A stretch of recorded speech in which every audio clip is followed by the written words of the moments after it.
کربلا کربلا اذان سے نماز تک نصرتوں کا سلسلہ اذان سے نماز تک کربلا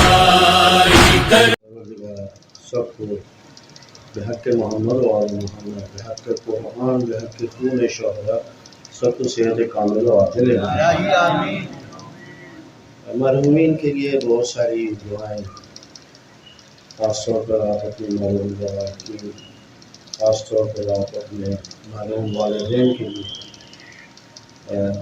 اشفاق حیدر صاحب کی آج برسی ہے، معروف شخصیت، ان کی اور سب کے لیے دعا کرنا، ان کی مغفرت کرنا، جوار معصومین میں جگہ عنایت فرما، ان کی قبروں پر اپنی رحمت نازل فرما، اور جتنے بھی مومنین پریشان ہیں ان سب کی پریشانیوں کو دور فرما۔ بسم اللہ الرحمن الرحیم، الحمدللہ رب العالمین، بارئ الخلائق اجمعین، والصلاة والسلام علی عبد اللہ ورسولہ وحبیبہ وصفیہ وحافظ سرہ ومبلغ رسالاتہ، سیدنا و مولانا ابی القاسم محمد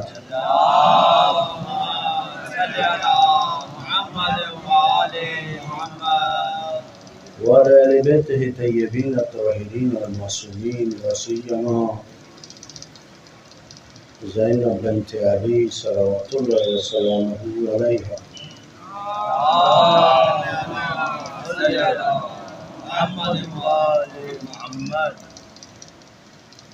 ولعنۃ اللہ علی اعدائہم اجمعین من الآن الی قیام یوم الدین۔ اما بعد، قال اللہ سبحانہ وتعالی فی کتابہ، اعوذ باللہ من الشیطان الرجیم، بسم اللہ الرحمن الرحیم، الذین یتبعون الرسول النبی الامی الذی یجدونہ مکتوبا عندہم فی التوراۃ والانجیل یأمرهم بالمعروف وینہی عن المنکر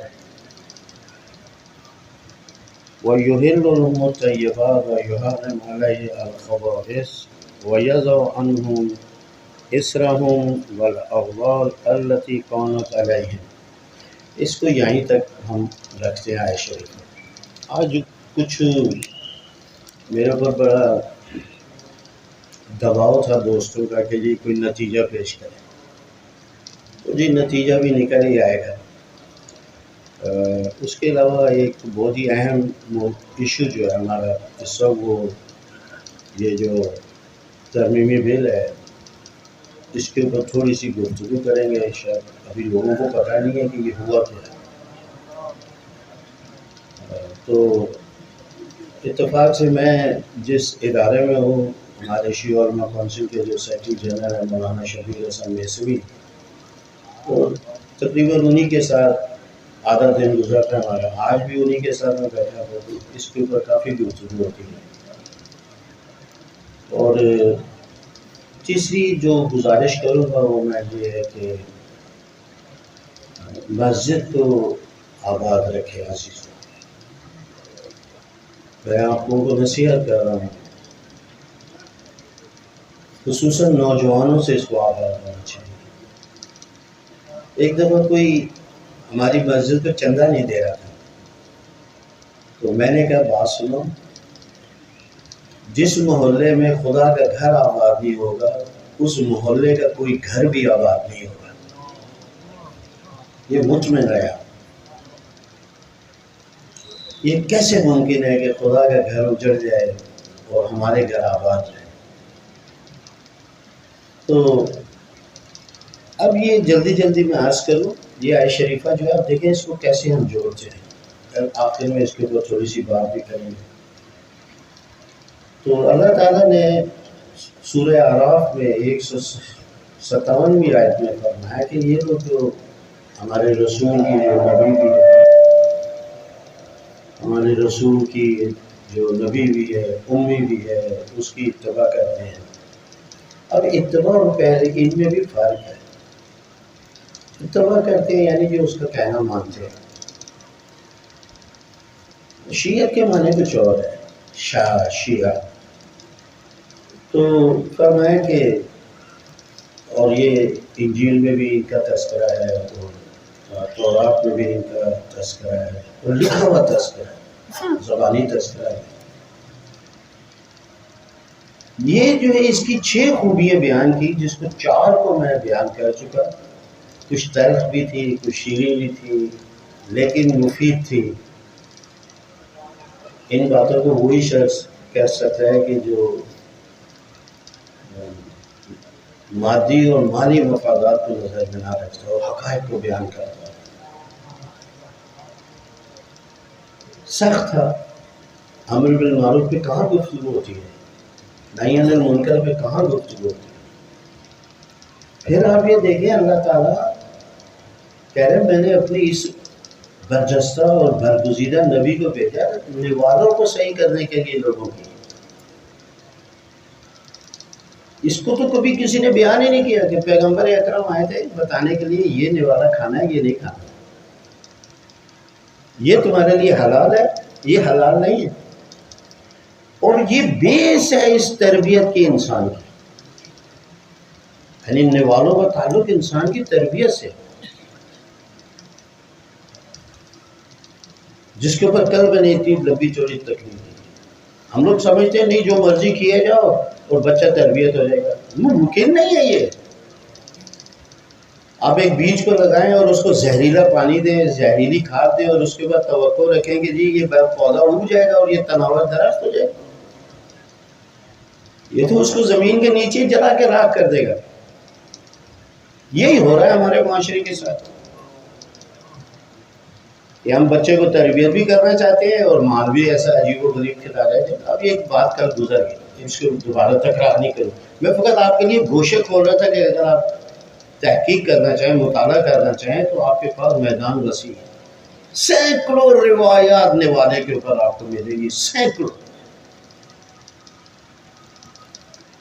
یہ جو اسٹائل ہمارا مجالس کا ہے، اس نے تو علم کو بیان کرنے سے ہمیں روک ہی دیا ہے. کون علمی بات کے اوپر اس طرح نعرے لگائے گا؟ یہ جو ہمارا طریقہ کار ہے مجالس کا، یہ علم کی فروغ کے اندر سب سے بڑی رکاوٹ ہے.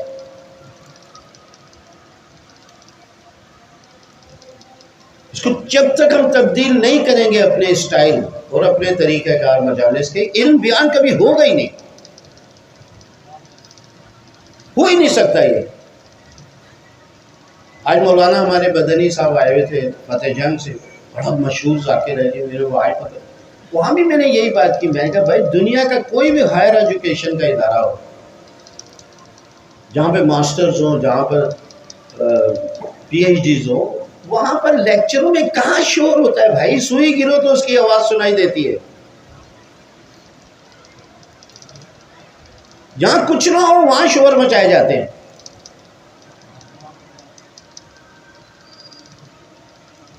ان شوروں کے تو ہم بھی مخالف ہیں نا. ہم رو رہے ہیں شام غریبہ میں، دنیا شور مچا رہی ہے. جب کیوں شور مچا رہے ہو یار؟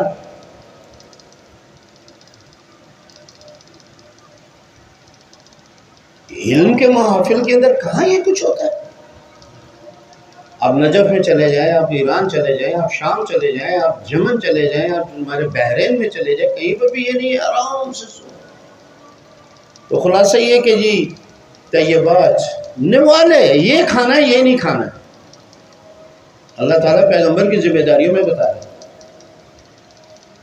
اس کے بعد فرماتے ہیں یہ 2 باتیں عرض کروں. 5ویں خوبی جو بیان فرمائی ہے، ذرا تصور کریں. ہم کہتے ہیں العلماء ورثۃ الانبیاء. ایک چیز کی میں اصلاح کروں اگر آپ لوگوں سے ہاتھ جوڑ کر، بڑی معذرت کے ساتھ. عزیز لفظ صلوات ہے، سلوات نہیں ہے. آپ لوگ جو کہیں تو جی محمد والا محمد اور بلند بات سے صلوات پڑھے، صلوات. سلوات نہیں ہے لفظ. جیسے درجات، صلوات، مقامات. ہم 1400 سال میں بھی صلوات بھی پھنسے ہیں. تکلیف دے صلوات لفظ ہے، ٹھیک ہے جی، ایک بلند آواز سے صلوات پڑھے محمد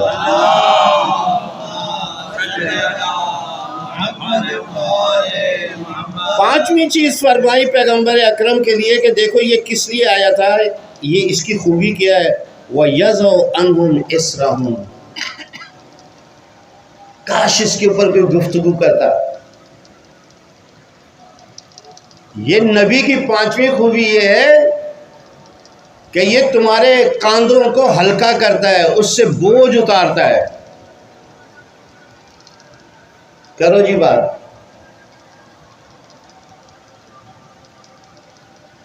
کون سے بوجھ ہیں جو انسان کے کاندھے کے اوپر ہیں؟ پیغمبر اکرم نے خطبہ شعبانیہ میں صلوات پڑھے محمد و آل محمد۔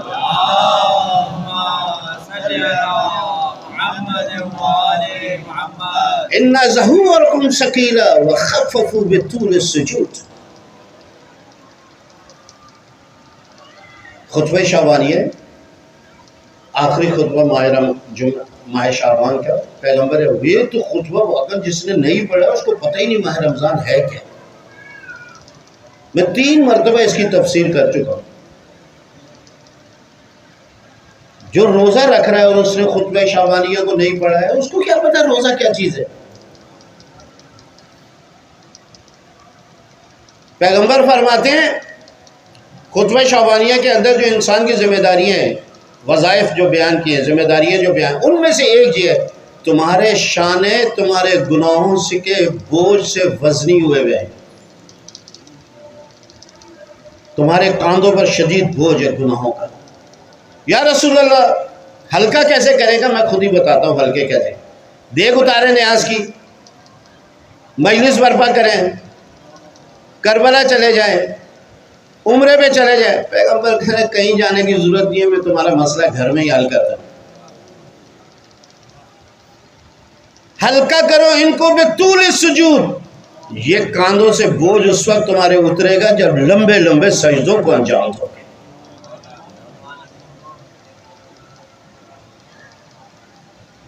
پچھلے 3 سال سے سجدے کے اوپر میں گفتگو کی اور میرا چاہ رہا تھا دل کے ادھر بھی کروں۔ میں نے 2 مرحلوں میں سجدے کی، ایک تو کثرت سجدہ، ایک طولانی سجدے۔ زیادہ سجدہ کرنا الگ چیز ہے، لمبے سجدے کرنا الگ چیز ہے۔ کیا آثار و برکات لمبے سجدوں کے، جس کے اندر میں نے سب سے زیادہ جس کو بیان فرمایا لمبے سجدوں میں، وہ مولا امام موسیٰ کاظم علیہ السلام۔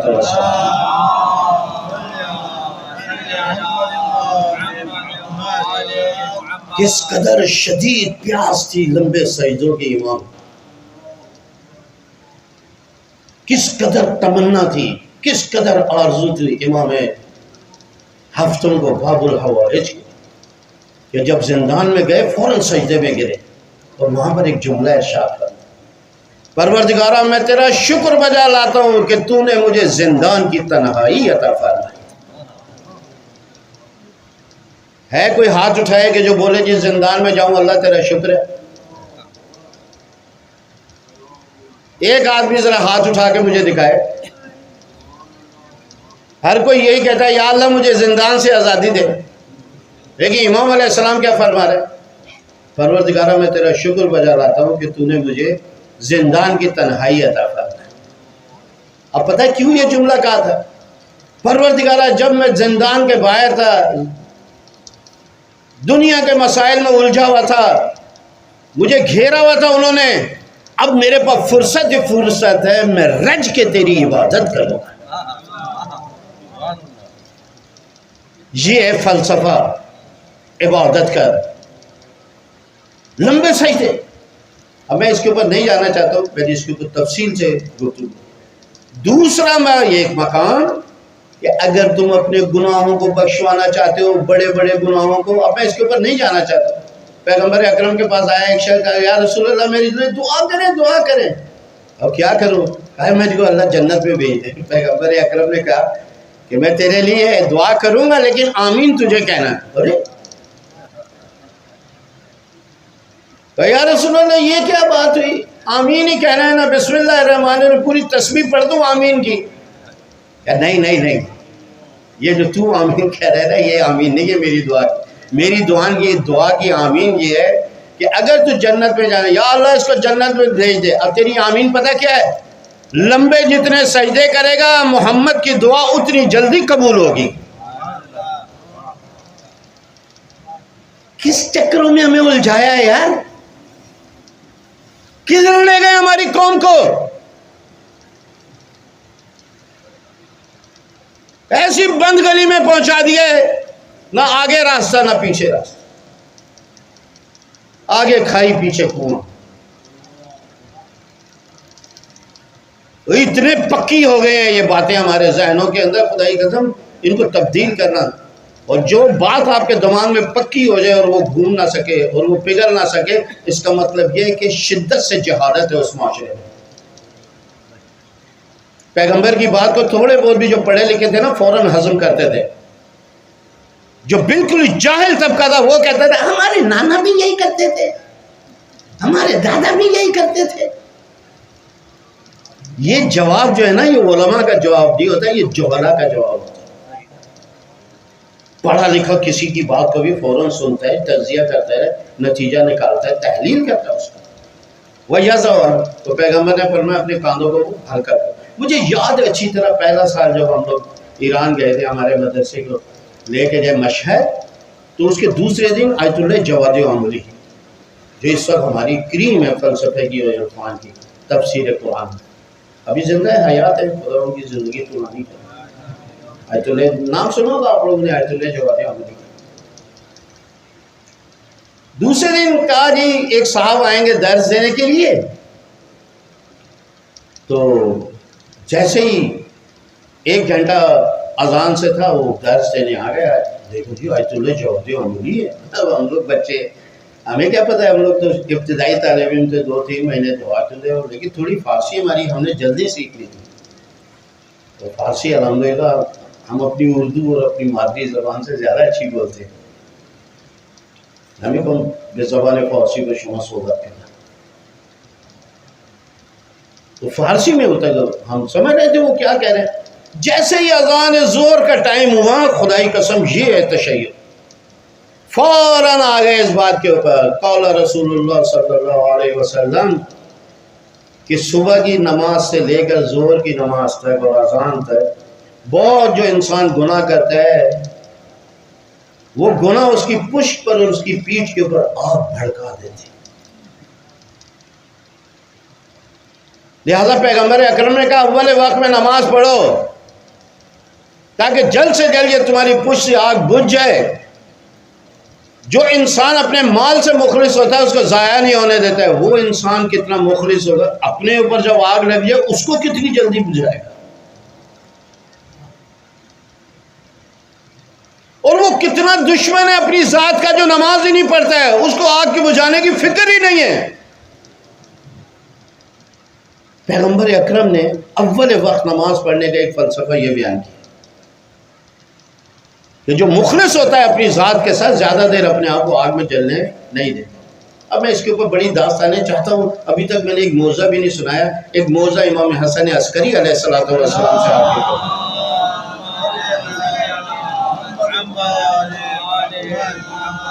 مولا فرماتے ایک شخص آیا مولا کے پاس سفارش کروانے،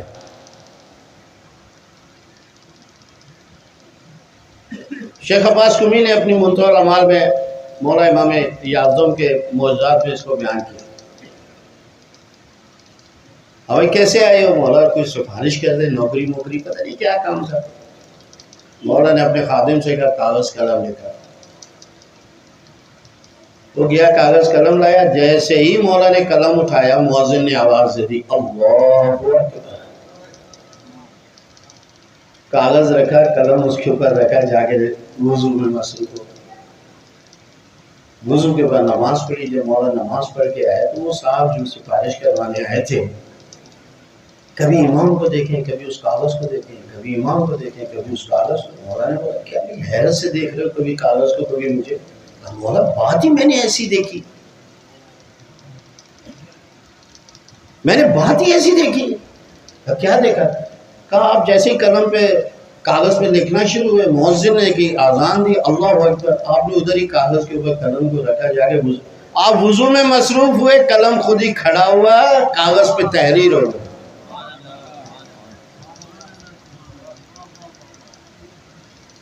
خود ہی تحریر کرنا شروع، ادھر آپ نے السلام علیکم ورحمۃ اللہ وبرکاتہ کہا، وہاں قلم نے سائن ماری اور لیٹ گیا۔ مولانا نے فرمایا جو تعجب کی کیا بات ہے؟ مولانا تعجب کی بات نہیں، کہنے نہیں کوئی تعجب کی بات نہیں ہے، وہ اس لیے کہ پروردگار عالم نے کچھ ملائکہ کو معین کیا ہوا ہے کہ میرے ملائکہ جب میرا بندہ اپنے کام چھوڑ کر میرے کام میں مصروف ہو تو تم جا کر اس کے کام میں مصروف ہو جاؤ کہ جو میرے کام میں مصروف ہے۔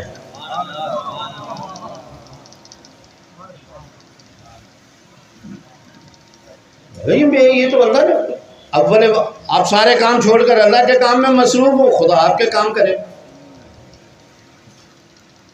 اور یاد رکھو اس کے بعد فرمایا جو لوگ خدا کے کام چھوڑ کر اپنے کاموں میں مصروف رہتے ہیں خدا ان کے حال پر ان کو چھوڑ دیتا ہے، ہو نہیں ہو جہنم۔ لیکن جو اللہ کے لیے اپنے کام کرتے ہیں خدا ان کا ضامن۔ حسین نے خدا کے لیے کام کیا، خدا حسین کے نام کا ضامن ہے، دنیا مٹ جائے گی حسین میں تیرے نام کو مٹنے نہیں دوں گا۔ کوئی یہ نہ کہے کہ جی میں عزاداری کا محافظ ہوں، میرے دم سے عزاداری چل رہی ہے۔ حسین نے سب کچھ خدا کے لیے قربان کیا، حسین کے نام اور عزاداری کا ضامن خود خدا ہے۔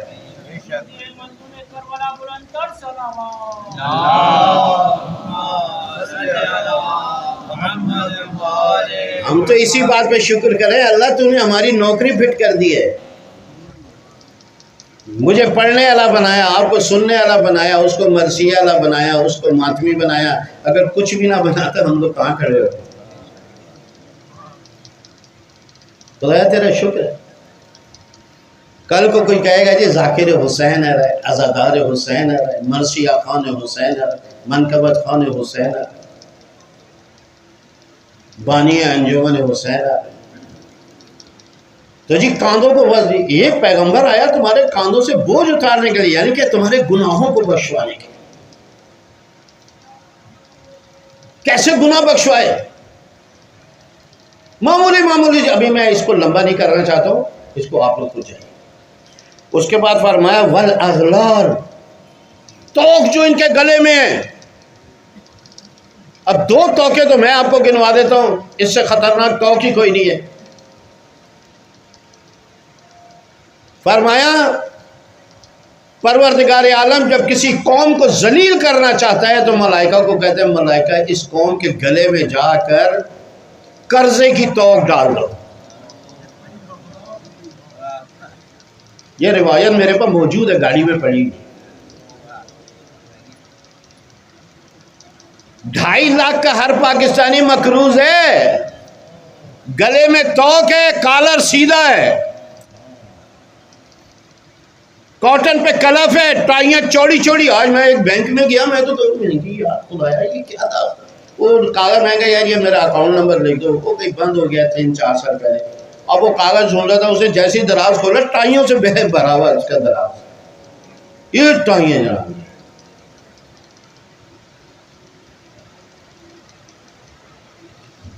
بڑا دکھ ہوا مجھے۔ وزیر اعظم صاحب 2.5 لاکھ کے مقروض ہیں، چیف آف آرمی صاحب 2.5 لاکھ کا مقروض ہے، صدر مملکت 2.5 لاکھ کا مقروض ہے۔ ہم مزدوروں کی تو بات ہی چھوڑے، ہم تو بوٹ پالشی ہیں ان کے۔ تم لوگ تو بڑے لوگ ہو نا، جنرل ہو، کرنل ہو، سیکٹریز ہو، تم لوگ اپنا بتاؤ۔ 2.5 کروڑ کی گاڑی، 2.5 لاکھ کا مقروض جا رہا ہے، گلے میں توق ہے۔ علی فرما یا علی علیہ السلام کا ایک اور قول، جس قوم کو خدا ذلیل کرنا چاہتا ہے کیا کرتا ہے اس کے ساتھ؟ جس قوم کو خدا ذلیل کرنا چاہتا ہے، علی فرماتے ہیں اس قوم پر علم کے دروازے بند کر دیتا ہے۔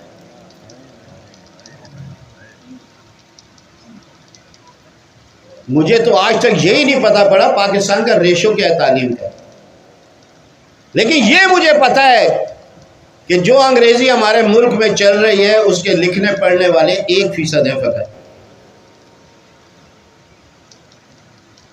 ہر ادارے میں وہ چل رہی ہے، ہمیں پتہ ہی۔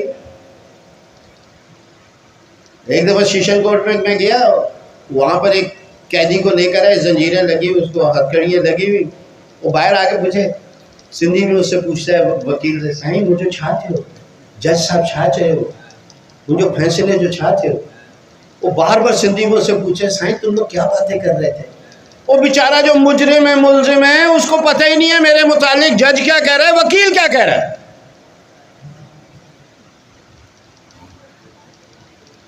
ببو بھائی ہمارے میرپور خاص میں ایس ٹی تھے، اور ٹکٹ کاٹ رہے تو ایک دن مجھے ہنس کے کہنے کا مولانا مزے کی بات ہوتا ہے، میں پتہ نہیں، آج پاکستان کو آزاد ہوئے 70 سال ہو گئے ہیں، یہ جو چیک ہم لوگ ٹکٹ کاٹتے ہیں نا ٹرینوں میں، یہ 1935 میں انگریزوں نے چھاپا تھا، ہم یہ رسیدیں بھی تبدیل نہیں کر سکتے۔ آپ کا آئین بھی 1935 کا ہی ہے، تھوڑی سی اس کے اندر بھٹو صاحب نے دماغ پھیلا دیا۔ توک یہ محمد آیا تمہارے کاندھوں کو ہلکا کرنے کے لیے۔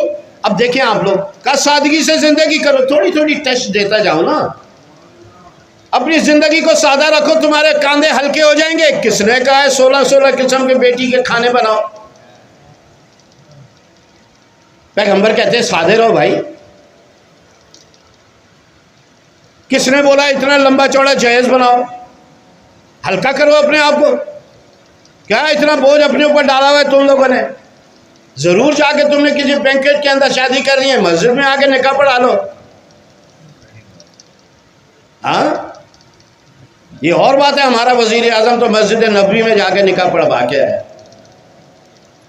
کتنا سادہ ہے، یہاں سے چارٹر جہاز لے کر گیا ہے مہمانوں کا، وہاں جا کر مسجد نبوی میں نکاح پڑھوا ہے۔ بڑی سادگی ہے جی۔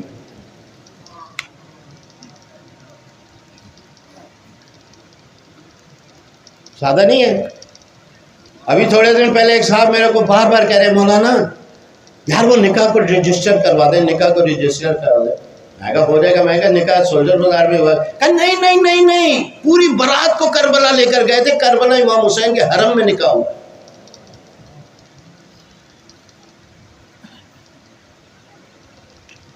یہ ہے جی معاشرہ ہمارا۔ مولا علی علیہ السلام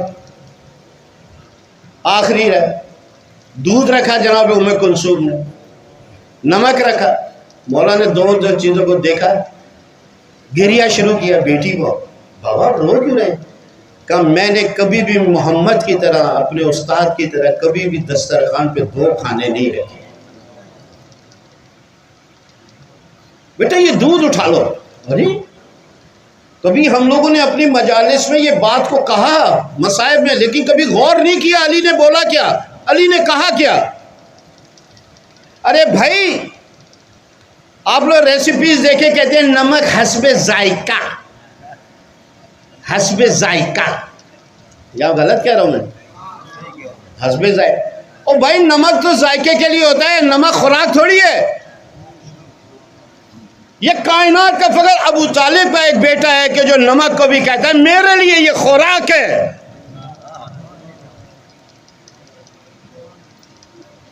کبھی سوچے سمجھے علی کیا تھا؟ کہ دودھ اٹھا لو نمک رہنے دو۔ علی وہ ہے کہ جو نمک کو بھی خوراک کہتا ہے۔ آپ کسی مہمان کے آگے نمک رکھے نا، دیکھیں کیا کہتا ہے، ابے بھائی کائے کا چکھا رہے ہو؟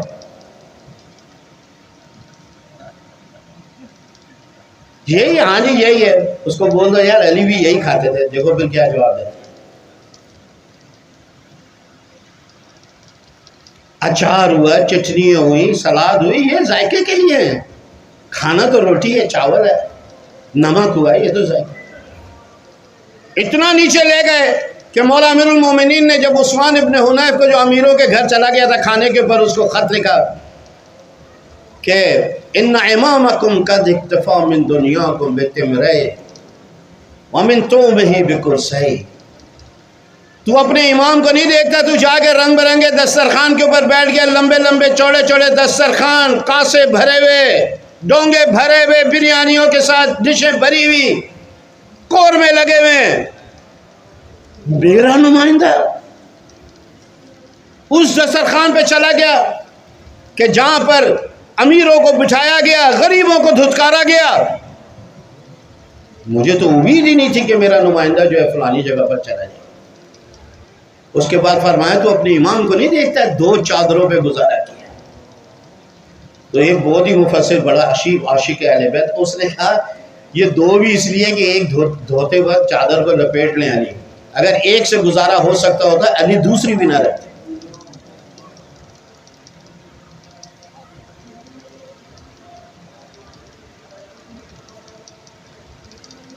پھر روٹیوں میں 2 سوکھی روٹیوں پہ گزارا. کہ تم لوگ نہیں. اب یہ میں کہہ رہا ہوں دیکھو زندگی کتنی آسان ہو جاتی ہے. ایک دفعہ میں نے ایرانیوں کو سنائی تھی، میں کہا تم لوگ زیادہ مہنگائی کی باتیں مت کیا کرو. تم نے اپنے فضول اخراجات دیکھیں کتنے ہیں، تم لوگوں نے اپنی زندگی کو کتنا مشکل بنایا ہوا ہے. ابے تم جتنی سبزی کھاتے ہو فقط سلاد، اتنا تو ہم کھانا نہیں کھاتے دن میں. پھر دسترخوان کے اوپر جی کوک بھی ہو، نوشابے باید باشه، موز دہی باید باشه، سلاد باید باشه. و بدون نوشابه مگر سفره است؟ بغیر کو بوتل کے کوئی مگر یہ کوئی دسترخوان ہے؟ کوک بھی ہونی چاہیے، دہی بھی ہونا چاہیے، سلاد بھی ہونی چاہیے، 1-2 کھانے بھی ہونے چاہیے. اگر جتنی تم لوگ ضرور ہر مہینے سلاد اٹھا، پھر چاول بھی ہیں تو روٹی ضرور ہو. یہ تم لوگوں نے اپنی زندگی کو اپنی طاق بنایا، بھاری کیا، وزنی کیا. تم لوگ مولا علی کی طرح کوئی زندگی کرے؟ 15,000 بھی ماہانہ کافی ہیں.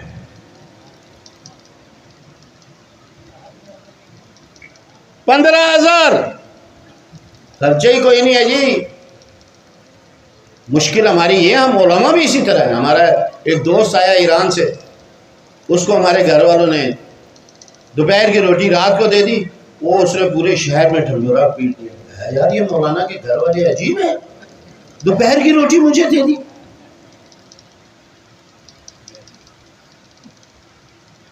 کتنی طلاقیں ہو گئی ہمارے معاشرے میں اس وجہ سے. پیغمبر آئے تمہارے گلوں سے یہ غلط رسومات اور عادات کے گلے توق کو اتارا، غلامی کے توق کو اتارا. تم لوگ بدل. اب یہاں سے میں زیادہ بات نہیں کرتا چونکہ آدھا گھنٹہ ہو گیا، آدھا گھنٹہ میرے پاس ہو گیا. آپ لوگوں نے زیارت اربعین پڑھی؟ کبھی غور سے پڑھی زیارت اربعین پڑھی یا پڑھا؟ کہیں پڑھا ہوگا کہیں پڑھی. یہ زیارت اربعین سرکار امام جعفر صادق علیہ السلام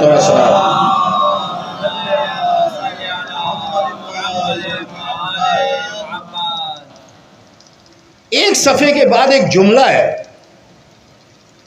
ایسا جملہ شان امام حسین علیہ السلام میں کم نظر آئے گا آپ کو.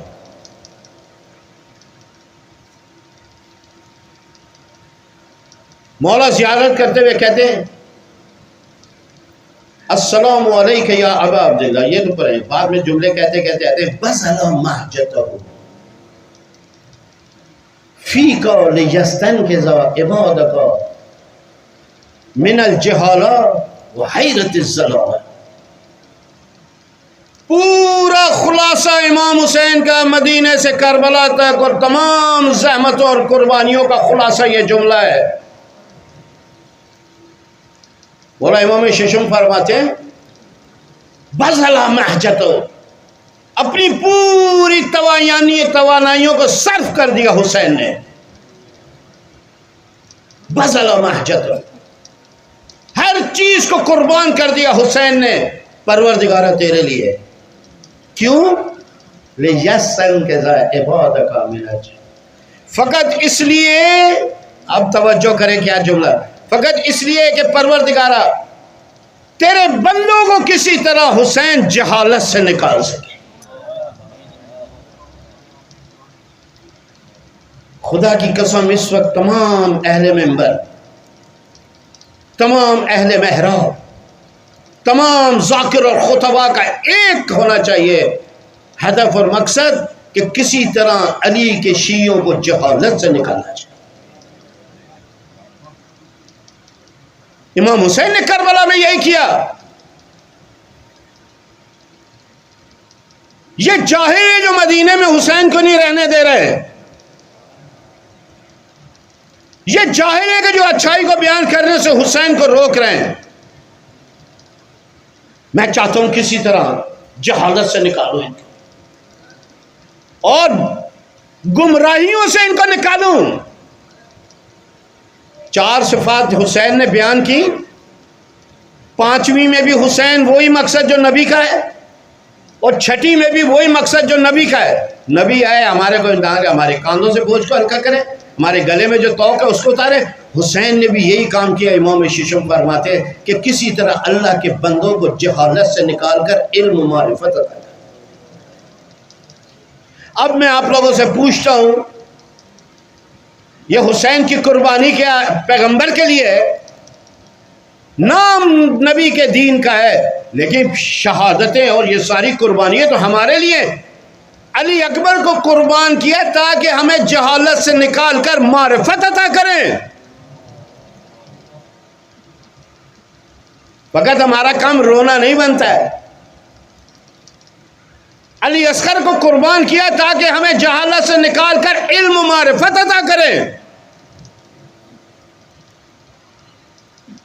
عباس کو قربان کیا تاکہ ہمیں جہالت سے نکال کر معرفت عطا کریں۔ بس جی آ گیا۔ اب باقی آپ لوگوں کے لیے اس کو ضرور آپ لوگ مسئلہ محجت ہو، ہر شے کوئی کسر نہیں چھوڑی امام نے۔ کسی طرح اللہ کے بندوں کو میں جہالت سے نکال کر معرفت۔ معاشرے میں جہالت کا ہونا، خاص طور پہ ایک شیعت کا جاہل ہونا، اس بات کی دلیل ہے کہ یہ حسین کی قربانی کو سمجھا ہی نہیں۔ اگر یہ ہو سکتا ہے کہ حسین کو اور علی کا ماننے والا اور جاہل بھی ہو۔ اب یہاں پر آنے کے بعد جی اب یہاں سے نتیجہ، اس کے بعد فرماتے ہیں فَالَّذِينَ آمَنُوا،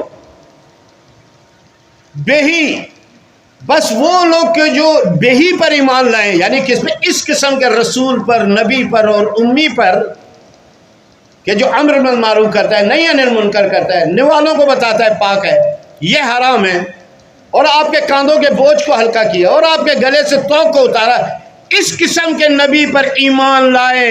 فَالَّذِينَ آمَنُوا بِهِ، یہ ہے جی نتیجہ، اس کے اوپر ایمان لائے۔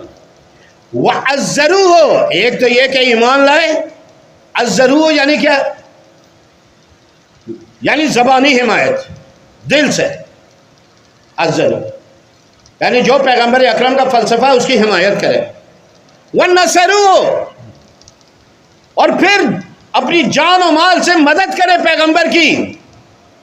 3 باتیں، ایمان لائے اس پر، یعنی رسول پر ایمان لائے، اور فقط ایمان لانا کافی نہیں ہے، نعتیں پڑھ کے سو نہ جائے، قصیدے پڑھ کے سو نہ جائے۔ عزروہ، اس کے خیالات اور اس کی آئیڈیالوجی کی حمایت کرے۔ وَنَصَرُوهُ، اور اس کی مدد بھی کرے۔ نصرُوہ، اب یہاں سے تھوڑا نعرہ حیدری والا ایک جملہ، 3 چیزیں، وَاتَّبِعُوا نُورَ الَّذِي، اور اتباع کرے اس نور کی، انزل الذی انزل معه، اور اس نور کی اتباع کرے کہ جو اس نبی کے ساتھ نازل ہوا ہے۔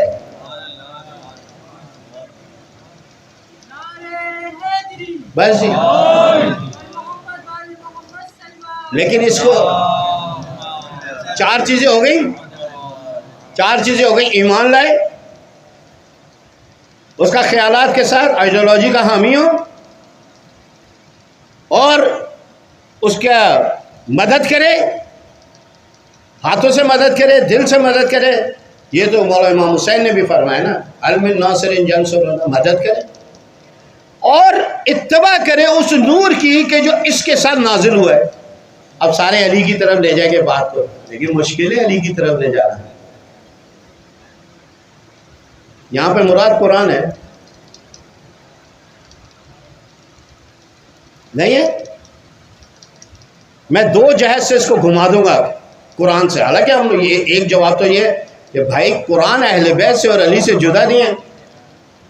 القرآن مال علی و علی مال قرآن، قرآن علی کے ساتھ ہے، علی قرآن کے ساتھ ہے. یہی تو نازل ہوئے جس کے اوپر تمہارا ایمان لانا ضروری ہے. باتوں سے کام نہیں چلے گا. ایمان لاؤ اس پر اور اس کی آئیڈیالوجی کی حمایت بھی کرو اور اس کی مدد بھی کرو اور اس پر بھی ایمان لاؤ جو اس کے ساتھ نازل ہوا ہے. ایک تو یہ دلیل کہ جی یہاں پر علی جدا نہیں ہے، یہ علی پیغمبر. علی نہیں، پیغمبر تو پہلے آئے ہیں، علی بعد میں آئے ہیں. اس کا بھی جواب سن لے.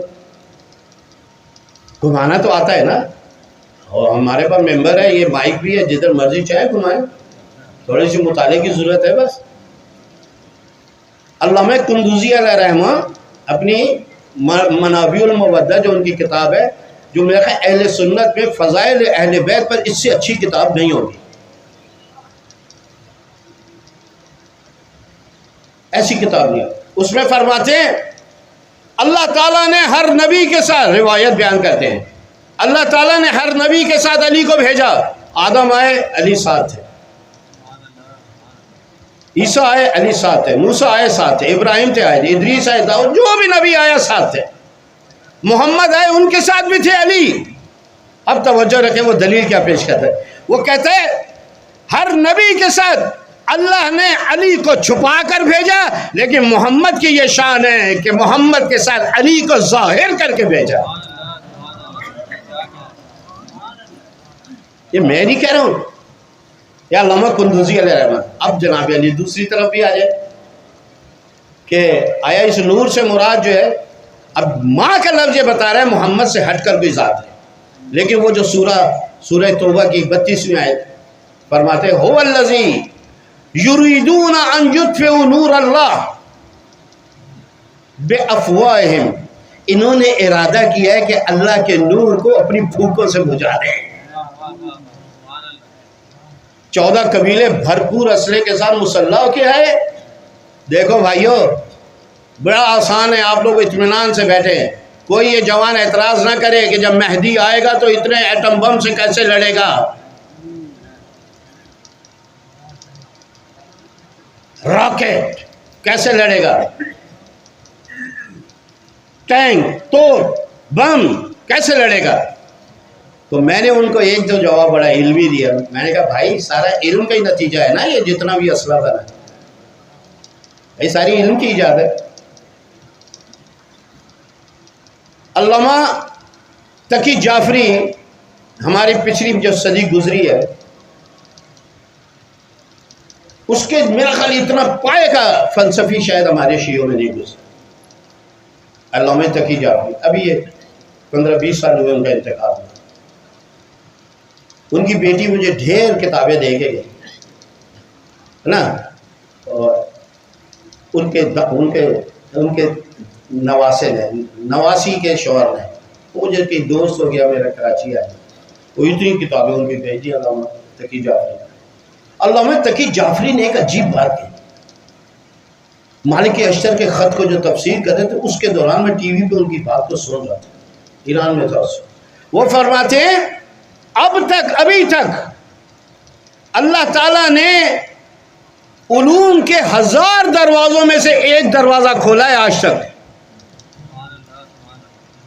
پیغمبر گزر گئے، علی گزر گئے، حسن گزر گئے، حسین گزر گئے، امام ششم گزر گئے، امام جعفر صادق گزر گئے، سب گزر گئے. 2023 کے اگست کے اندر فقط جی ایک دروازہ کھلا ہوا ہے، ایک دروازہ کھلا. اس کے بعد کہتے ہیں انسان تحال در علم رو دارد میزند، کاش یہ روزی این در بر انسان باز بشود. کہہ رہے ابھی تک انسان علم کے دروازے کو کھٹکھٹا رہا ہے، پتہ نہیں یہ دروازہ کب کھلے گا، کب میں اب بتاتا ہوں کب کھلے گا۔ کہ آج تک علم کا ایک دروازہ اللہ نے کھولا ہے دنیا کے اوپر، اتنے برگزیدہ انسانوں کے آنے کے بعد، کا ایک دروازہ 1000 دروازوں میں سے کھلا ہے، 999 دروازے اس روز علم کے کھلیں گے جب اس کا 12واں ہادی دنیا میں تشریف لائے۔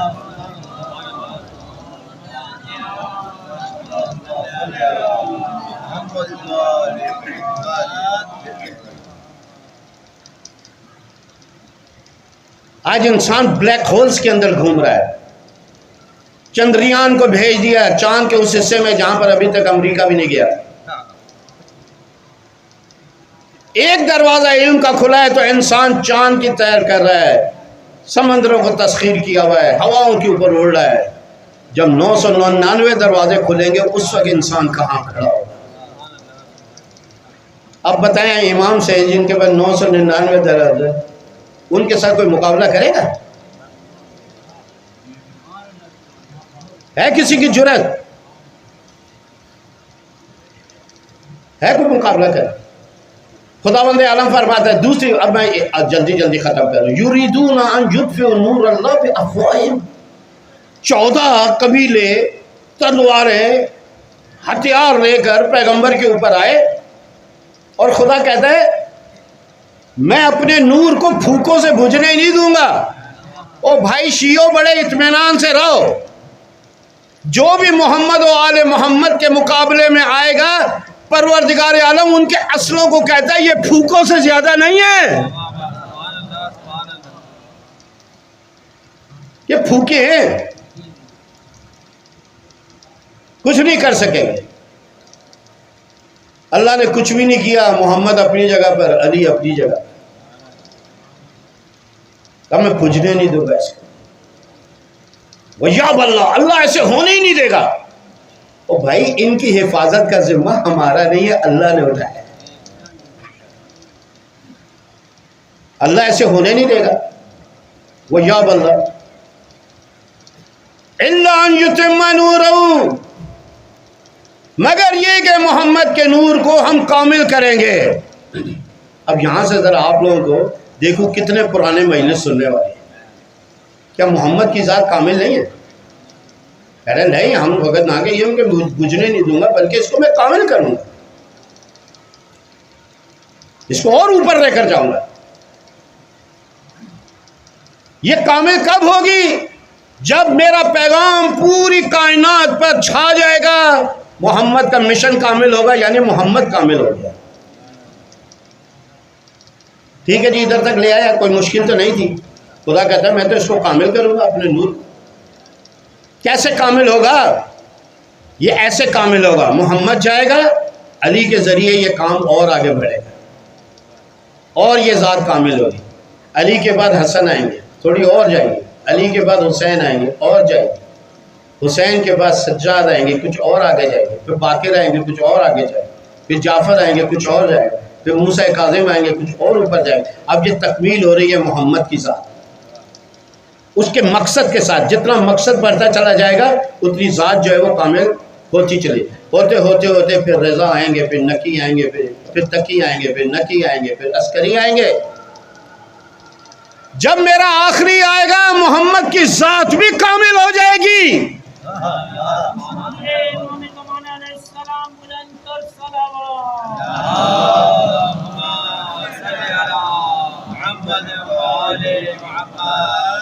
کچھ زیادہ ہی آج کم ہوگی، اور یہ بھی کام۔ اب آپ کو سمجھ میں آیا وہ روایت کیا تھی؟ اولنا محمد، آخرنا محمد، اوسطنا محمد، کلنا محمد۔ ابے بھائی مجھے مت دیکھو، میرے بعد والا بھی محمد ہے، اس کے بعد والا بھی محمد ہے، میرا آخری بھی محمد ہے، ہم سب کے سب محمد ہیں۔ پھول مختلف ہو سکتے ہیں، ان کی خوشبو سب کی ایک ہی ہے، ان کی خوشبو محمد ہے۔ اب جلدی جلدی میں اس کے بعد چلوں، اس کے بعد فرماتے ہیں هو الذی ارسل رسولہ بالہدی، ہم نے تو اپنے رسول کو بھیجا بالہدی، ہدایت کر کے بھیجا۔ کن چکروں میں پڑ گئے ہو بھائی؟ یہ پاک ہو کر آیا ہے، یہ ہدایت لے کر آیا ہے. زیادہ ہوشیاریاں مت دکھاؤ اس کے سامنے. ہمیں پتہ ہے جی ہمارے لیے یہ کافی ہے، یہ محمد کو پتہ ہے تمہارے لیے کیا کافی ہے، اس کو عقلیں مت دو. بس ٹھیک ہے جی، بس مشورے کس کو دے؟ اس جوان کو بنا دیا آپ نے سپہ سالار، یہ جی عقلیں کس کو دے رہے؟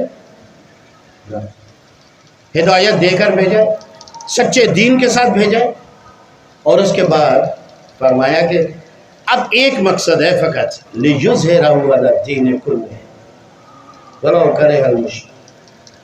مقصد فقط محمد کا آنے کا یہ ہے کہ پوری دنیا میں پرچم اسلام لہرا جائے، ہر جگہ پر علی علی ہو، ہر جگہ پر رسول ہی رسول ہو، قرآن ہی قرآن ہو، خدا ہی خدا ہو. بس جی یہاں تک آگئے کہ اگر آپ لوگ یہ چاہتے ہیں، اس کے بعد فرمایا اولئک هم المفلحون، یہی لوگ ہیں، یہی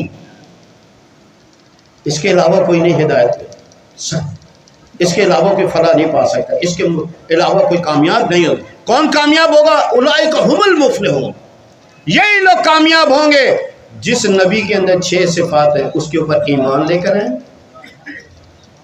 اس کے ہم خیال بنیں، اس کی مدد کریں، اور اس نور پر ایمان لے کر آئیں جو اس کے ساتھ نازل ہوئے. یہی لوگ ہیں، اس کے علاوہ کوئی دعویٰ نہ کرے میں جنت میں چلا جاؤں گا. جنت میں جانے کے لیے نبی کا ہم خیال بننا پڑے گا، جنت میں جانے کے لیے نبی کی مدد کرنی پڑے گی، جنت میں جانے کے لیے جو محمد کے ساتھ نور نازل ہوئے اس پر ایمان. ہم المفلحون اولئک ہم، یہی لوگ ہیں جو کامیاب ہوں. بس اس سے اچھا نتیجہ کوئی بستر پہ لیٹ کے نہ کہے کہ جوار محمد پہ جگہ عنایت فرما، مکھے سنگت دے پیغمبر جی، کچہری نصیب مجھے مکھے. یہ دیکھیں کتنے خوبصورت جملے، مجھے کچہری نصیب مجھے نہ کہ. کچہری جب نصیب ہوگی جب اس کا ہم خیال بنے گا، جب اس کی مدد کرے گا، جب اس پر سچا ایمان لے کر آئے. بستر میں کچھ نہیں ملے گا تجھے.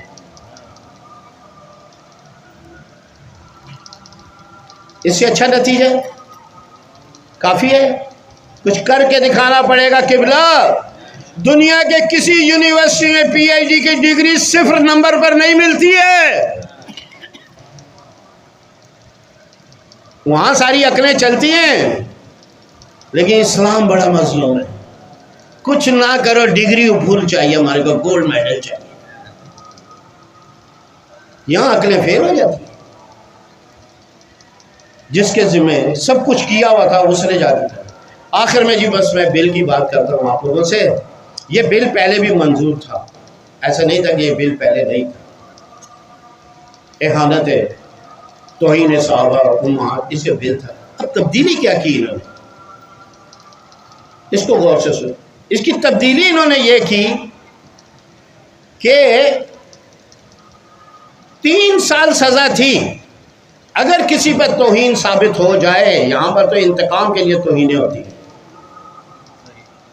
کوئی سچی ایف آئی آر نہیں ہو. بیچارے آج بھی جڑا والے میں سارے مسیحی بیچارے رو رہے پیٹ رہے، کہتے ہیں سارے تصویریں اتار کے تو چلے گئے. اماں ہمارا گھر کون بنائے گا؟ انہوں نے بھی بولا ہم چرچ ہمارے نہیں بنیں گے، ہم روڈ کے اوپر ہی لگا دیں گے جناب جی اپنی عبادت. شرم کا مقام ہے ہمارے لیے.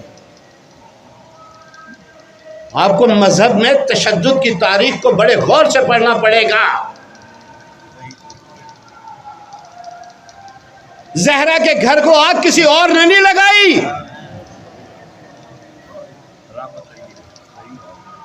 دربار میں دھکے کسی اور نے نہیں دیے.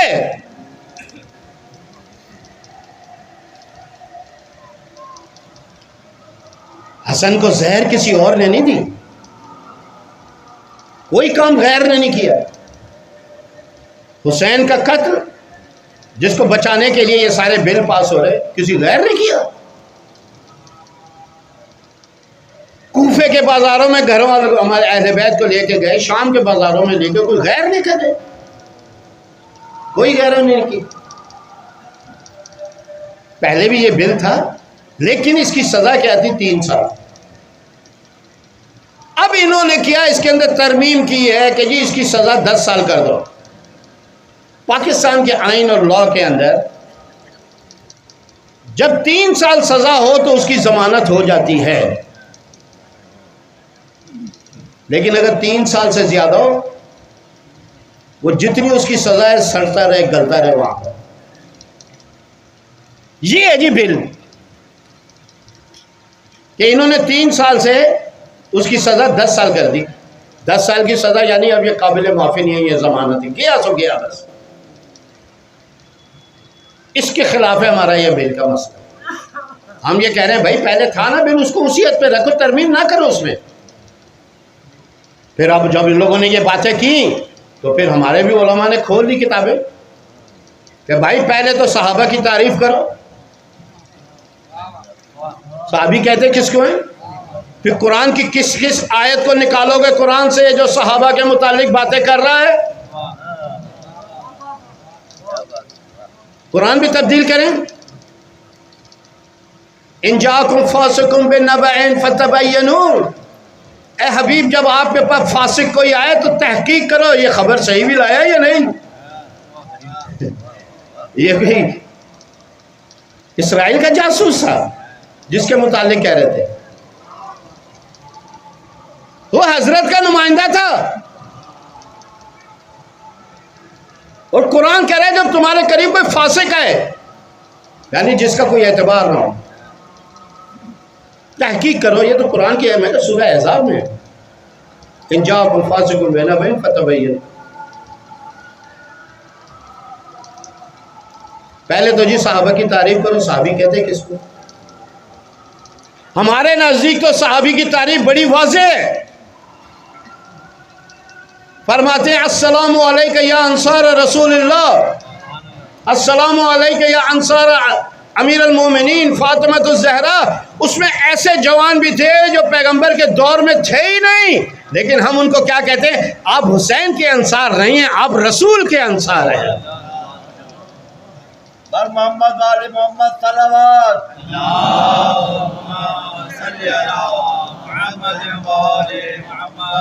ہم تو آئیڈیالوجی پہ چلتے ہیں، جو محمد کے مقاصد پر قربان ہو جائے وہ محمد کا صحابی ہے۔ آج اگر کوئی حسین کے مقصد پر اور محمد کے مقصد پہ قربان ہو تو ان کا صحابی نہیں کہلائے گا۔ ہمارے آپ لوگ زیارتیں پڑھتے ہیں نا، السلام علیکم علی اصغر مگر پیغمبر کے دور میں تھے۔ کون سی مدد کی تھی پیغمبر کی؟ علی اکبر پیغمبر کے دور میں تھے، حتیٰ جناب عباس بھی پیغمبر کے دور میں نہیں تھے، لیکن کیا کہتے ہیں؟ السلام علیکم یا انصار رسول اللہ، السلام علیکم یا انصار امیر المومنین۔ پہلے تو جی اصحاب کی تعریف کرو۔ اب یہ میں آپ لوگوں کو ذہن کھول رہا ہوں، آپ لوگ بھی ہمارے سے شریف۔ پھر امہات میں کون کون ہیں؟ ہائے ہائے ہائے، وہ جو سب سے بڑی امہ ہے اس کا کوئی نام ہی نہیں لیتا ہے۔ بڑی مشکل سے ہمیں کہنا پڑا بھائی ختیجہ کو بھی شامل کر لو۔ کرو جی اس کی تعریف۔ اب اس کے بعد میں اپنے برادران اہل سنت سے خدا کی قسم، میں نے جتنے 40 سال میں نے گزرے ہیں، کبھی ممبر سے کبھی تقریر میں میں نے ان کی مخالفت نہیں کی ہے، لیکن آج ان کو میں مخلصانہ مشورہ دے رہا ہوں، یہ بل ہمارے خلاف نہیں ہے، یہ بل تمہارے خلاف ہے، یہ بل تمہارے خلاف ہے، تمہارے بھی علماء کے خلاف نہیں ہے، بلکہ تمہارا پورا علمی میراث کو یہ تباہ کرنا چاہتے ہیں۔ او بھائی سیاہ ستہ کی روایات کو کدھر لے جاؤ گے؟ وہ تو ہم نے نہیں لکھی ہے، اور نام ہے صحیح،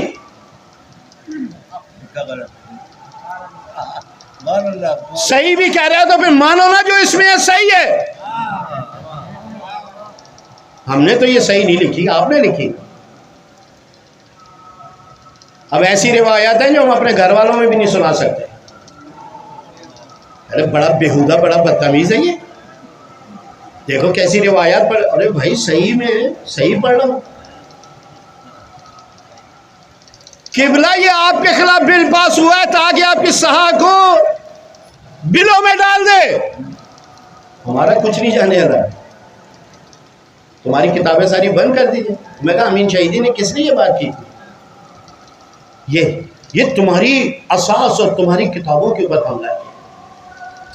پھر جی جن صاحب کو بچانے کی کوشش کی جا رہی ہے کہ جس نے یہ سارا بیج بویا، جن صاحب کو بچانے کی کوشش کی جا رہی ہے اس کو تو بہت سارے لوگوں نے ابھی زندہ بھی ہیں تو ان کو باتیں کرتے ہیں کہ بیڑا غرق اسلام کا کیا ہی اس نے. وہ اسحاق مدنی تو بیچارہ چیخ چیخ کے دنیا سے چلا گیا. جناب ابو العالی مودودی صاحب، اس کی خلافت و ملوکیت کو ذرا اٹھا کے پڑھیں. ابے بھائی آج تمہیں یہ یاد آیا؟ آج یہ یاد آیا؟ اتنے سال سے سوئے ہوئے تھے فقط کس لیے؟ اس لیے کہ شہر کی در و دیوار پر اور شہر کی گلیوں میں حسین حسین ان سے برداشت نہیں ہوتا. یہ بل آپ کی عزاداری کے خلاف ہے. یہ آپ کے ممبر کو اور مجالس کو محدود کرنے کے خلاف ہے. اتنا ڈرا دو دھمکا دو کہ یہ اپنی مجالس سے لوگوں کو آگاہی نہ کر سکتے. حقیقت ہے کیا؟ اسی بات سے تو یہ آج تک خوف زدہ ہے کہ ہمارے شیعہ بچے سے بھی مناظرہ کرتے ہوئے بات کرتے ہوئے ڈرتے. وہ باتیں ایسی کر دیتا ہے، کہتے ہیں یار ان کو بند کرو، یہ عزاداری کو محدود کر دے. اور اس خطرے سے اب میں تمہیں آگاہ کرتا ہوں، اگر یہ میری آواز کو کوئی سن رہا ہے، یہ پاکستان کو تقسیم کرنا، پاکستان نہیں بلکہ پاکستان کے ہر ادارے کو تقسیم کرنے کی ایک سازش. الحمدللہ الحمدللہ ہمارا شیعہ جتنا بھی برا ہو جائے کبھی بھی علی اور آل علی کے اوپر سودے بازی نہیں کرے گا، چاہے وہ فوجی ہو، چاہے وہ پولیس ہو، چاہے وہ بیوروکریٹ ہو. آپ کیا سمجھتے ہیں یہ بل پاس کرنے کے بعد وہاں بغاوت نہیں ہوگی؟ وہاں بغاوت نہیں ہوگی. آپ کو میں کھلا چیلنج کر رہا ہوں، ہمارا امتحان نہ لیں، ہمارا امتحان نہ لیں. 8 نشان حیدروں میں سے 4 ہمارے ہیں. کیا بات کرتی ہو آپ؟ نہ دیتے نا نشان حیدر جنہوں نے اپنی جانوں کو قربان. آخری جملہ کہنے کے بعد یہ کہ دیکھو عزیزوں، پہلی ربیع الاول کو قائد محترم نے آپ کو اسلام آباد بلایا ہے اور انہوں نے ایک جملہ بڑا شاندار کہا ہے اپنی مختصر سی تقریر کا، ویسے نکلنا ہے اپنے گھروں سے جیسے حسین مدینے سے اپنے گھر کو چھوڑ کے نکلا. خدا کی قسم اگر آج آپ لوگوں نے اس بل کے خلاف قیام نہیں کیا، یہ آپ کی اس طرح آزادی کے ساتھ مجلس سے بھی نہیں ہونے، یا آپ کو اس طرح سبیلے بھی نہیں لگانا چاہیے. اب روڈ تو بھول جائیں، آپ کو اپنی مسجدوں اور امام بارگاہوں میں مجلس کرنا مشکل ہے. اور میں شکریہ ادا کرتا ہوں تمام اپنے ذاکرین کا کہ ان کو بھی اب سمجھ میں آ گئی کہ بغیر علماء کے کچھ نہیں ہم کر سکتے. الحمدللہ یہ جو ابھی کانفرنس گزری اس میں چوٹی کے 64 ذاکرین جو تھے وہ وہاں پر موجود تھے، جس میں غلام عباس رتن بھی تھا، شوکت بھی تھا. اور یہی حسن ہے اور یہی خوبی ہے ہمارے تشیع کی کہ جب ہمارے اوپر نام آئے تو ہم ایک دوسرے کے اوپر، ہمارے اوپر ہر فائدہ ہم تقسیم ہو جاتے ہیں، لیکن جب اہل بیت کے اوپر کوئی نام آئے تو ہم اپنے سارے اختلافات بھلا کر ایک ہو جائیں. ذاکرین نے فل حمایت کی قائد محترم کی، اور ہم بھی یہاں سے کہتے ہیں انشاءاللہ ہماری کافی ساری مجالس ہیں پہلی ربیع الاول کی، ہم سب چھوڑ دیں گے، اپنی مجالس کو جا کے اسلام آباد کریں گے اور پوری تیاری کے ساتھ جائیں گے اور گھر والوں کو بول کے جائیں گے کہ بھائی واپسی کی کوئی امید رکھ، اگر نصیب ہوا تو واپس آ جائیں گے، ورنہ ادھر ہی وہیں پر چلے جائیں گے جہاں پر حسین کے اصحاب چلے گئے.